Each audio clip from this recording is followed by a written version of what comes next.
Here are 5 things I wish I knew, really wish I knew, when I was starting as a beginner. Number 1, listen to recordings. I am putting this number 1 because no matter where you are or who you are as a beginner, whether you are starting as a beginner in a school program or with a private teacher or even just on your own, you can go and do this. It's not a skill you have to learn first. You can go and do it right now.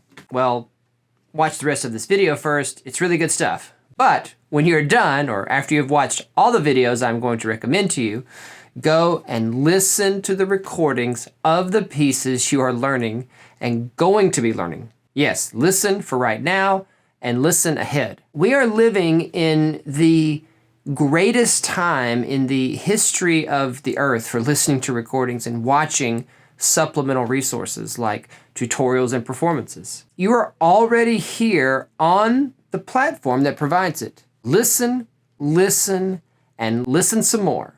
You can't do it too much, and it will save you so much time. I mean, it will save you so much time. I can't stress that enough. So take the time to do it. Like any project or other pursuit in its instructions, it's the plans. It's the model of the final product that we are trying to achieve. Think about anything ever that you have put together. You looked to see what the final thing was supposed to look like. You did this to make sure you put it together correctly. Yet, we so often don't take the time to listen to recordings of the things we are learning. Number 2, take detailed notes during your lessons. What makes any pursuit or any fine art an amazing journey is that there are so many things to learn and get better at. It never ends. You know, it's why people play instruments for their entire lives. The great challenge, sometimes overwhelming challenge of the creative arts is that, well, there are so many things to learn and get better at. I will go so far as to say it is impossible to remember every single thing you're supposed to work on during the week between lessons. Even if you could just remember the list, that still wouldn't tell you the details.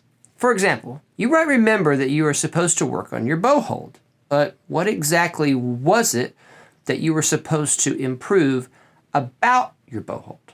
This is the same for advanced students, by the way, because the new concepts keep coming and they get more wonderfully complex. I mention that to say this need for better notes doesn't go away. So, learn to take great notes now in the beginning, and it will be a good habit you take with you on the rest of your cello journey.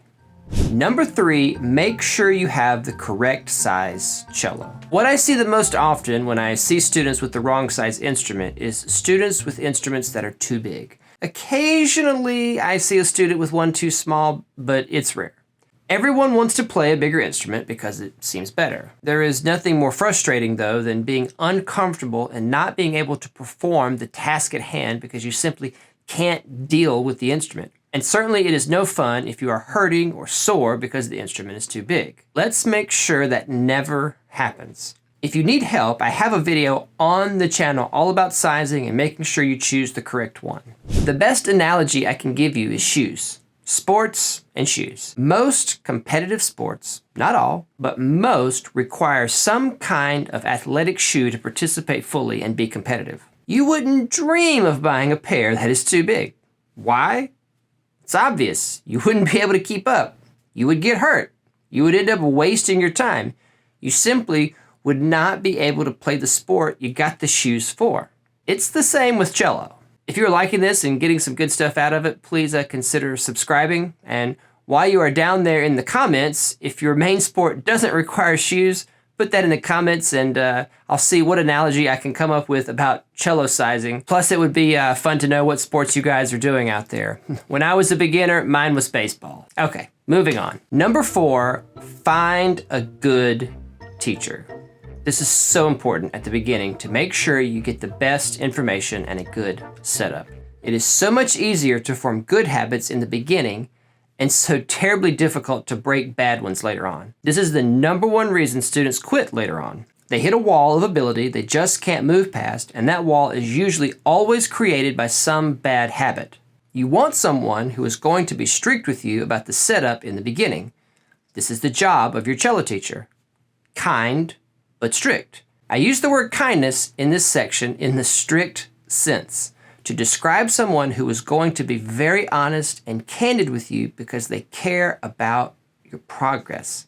Don't stay with anyone that is mean and just barks a bunch of commands at you, but also don't stay with someone who is always just giving you compliments. If you are a true beginner on a stringed instrument and you are not getting constructive feedback, just a lot of, good job, well done, you need a different teacher.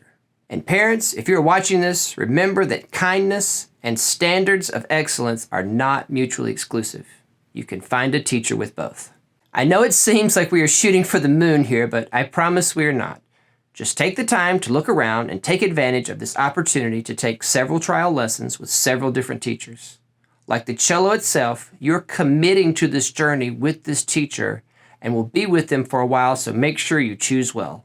Number 5, record yourself on a regular basis and watch it back. Listen to yourself as an outside observer. You are doing something which is completely foreign to your ears, at least from the perspective of now being a performer and not just a passive listener. It is impossible as a beginner to play and at the same time take in and hear everything you need to hear to progress. The recording gives you a chance to put the cello down and just listen to yourself as an outside objective observer. I have to tell you, when I was a beginner in 1988, there were no cell phones to record with. If you could afford it, you could get a video camera that recorded directly to VHS tape. That was top of the line technology. I think we had one, but it had to be hooked up to the actual VHS player recorder. It did not record natively, like you couldn't actually put a tape in the camera. My dad was still using his Super 8 no sound sped up camera to record some home movies fairly often at that point. One viable option that would have been available at the time was the Sony Walkman, the version that you could record yourself on. I actually used one of those later on in college before I upgraded to the latest and greatest technology of the 90s, the mini disc recorder. I know you've never heard of any of these. The point is, if I had had this information, if I had known how important it was to record myself and listen back, I would have begged my parents for one of those handheld tape recorders, and it would have made a huge, huge difference for me. Now, a bonus tip for you since you are still here. It's kind of a bonus, but also kind of number 1 and number 5 rolled into a super tip, a super power up cello tip. I mentioned taking detailed notes. I said it that way because I thought it would be a little harsh though to come out of the gate saying, listen to your teacher. But that is one of the big mistakes beginners make. You took the time to find a great teacher. You followed that step, and you found one that really does know a lot. They have been there where you are, and they know the path you are starting down. Take their advice and use their knowledge. They are going to have a lot of it, and you can't rewind it like you can this video, so take great notes and listen to them. And be proactive about checking yourself. So many students think they are listening to their teachers when they actually aren't. It's just part of being a beginner. I don't think it's on purpose. I think it is for the reason I have said several times. There is just a lot to think about. There's just too much to keep up with. It's impossible, in fact, to remember it all in between lessons, and even more impossible to catch yourself doing things incorrectly. I mean, you're a beginner. You've never done this before. That is why the combination of taking great notes and recording yourself is so vital to your success.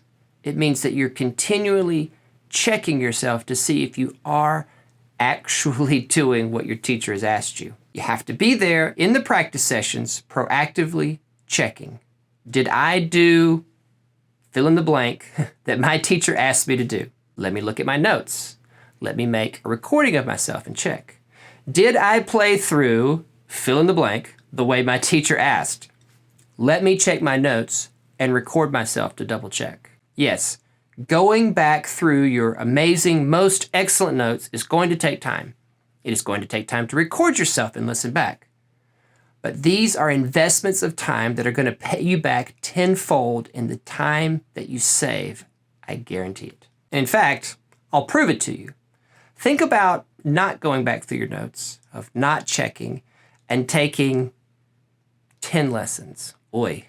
Of taking 15 lessons, 20 lessons. Oh, that's really extreme to get through a piece of music. Now, as a Suzuki teacher, as most any teacher would tell you, everyone at their own pace. That's important. There's no set guidelines. You want to make a great tone, you want to play in tune, you want to play musically, and you get there when you get there. That is important. With the caveat that we should always be moving forward, right? So when you're thinking about, oh, it's going to take too much time to look at the notes, it's going to take too much time to record myself, think about how many lessons you're going to save, how much sooner you're going to get there, all right, to the goal, cross the finish line, so to speak, if you will look at your notes, take great notes, look at those notes, and record yourself to see if you're actually doing them.